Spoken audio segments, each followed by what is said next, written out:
ধৈর্য সব সমস্যার সবচেয়ে বড় ওষুধ। এই একটা কথা শুনতে খুব ছোট, কিন্তু জীবনের সব থেকে বড় সত্য। আমাদের জীবনটা ঠিক কেমন জানো? একটার পর একটা সমস্যা, কখনো টাকা, কখনো সম্পর্ক, কখনো আবার স্বপ্ন ভাঙার কষ্ট।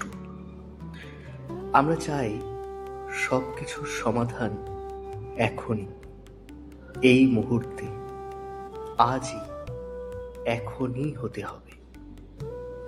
কিন্তু জীবন তো আর অ্যামাজনের ডেলিভারি না, যেখানে অর্ডার টুডে আর রিসিভ টুমরো। মানুষ আসলে সমস্যাই ভাঙে না, মানুষ ভাঙে তাড়াহুড়োতে। একটু ধৈর্য রাখলে যে সম্পর্কটা বাঁচতে পারত, আমরা রাগেই সেটাকে ভেঙে ফেলি। একটু অপেক্ষা করলে যে সুযোগটা হয়তো আসতো, আমরা হতাশায় হাল ছেড়ে দিই। একটু সময় দিলে যে ক্ষতটা হয়তো সেরে যেত, আমরা ঠিক তখনই নিজের মনকেই দোষী বানাই। ধৈর্য মানে কিন্তু কখনোই দুর্বলতা নয়। অনেকে ভাবে ধৈর্য মানে চুপ করে সহ্য করা না। ধৈর্য মানে হলো ঝড়ের মধ্যে দাঁড়িয়ে থাকা। ধৈর্য মানে হলো ভেঙে না পড়া, নিজের উপর বিশ্বাস রাখা।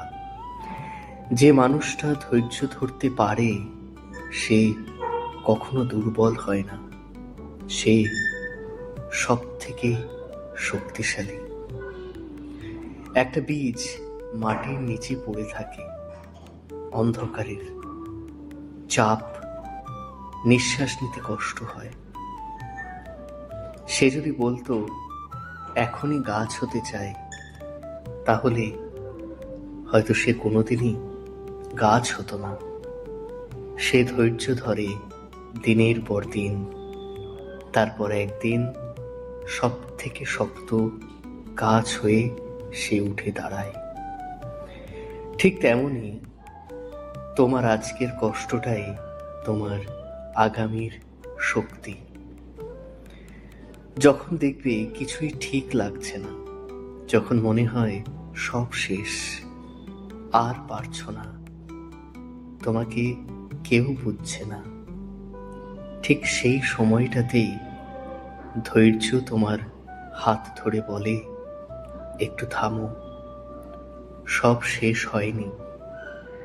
আজ নয়তো কাল এই রাত শেষ হবেই। কারণ কোনো রাত চিরদিন থাকে না। মনে রেখো, ধৈর্য সব সমস্যার সব থেকে বড় ওষুধ। এটা কাজ করে ধীরে, কিন্তু একদম গভীর থেকে কাজ করে। আজ তুমি ধৈর্য ধরলে, আগামীকাল তোমাকে আর কেউ ভাঙতে পারবে না। যদি এই কথাগুলো তোমার মনের সাথে মিলে যায়, তোমার হৃদয় স্পর্শ করে, তাহলে এই ভিডিওটা লাইক করো, এমন কাউকে শেয়ার করো যে এখন ধৈর্য হারাতে বসেছে।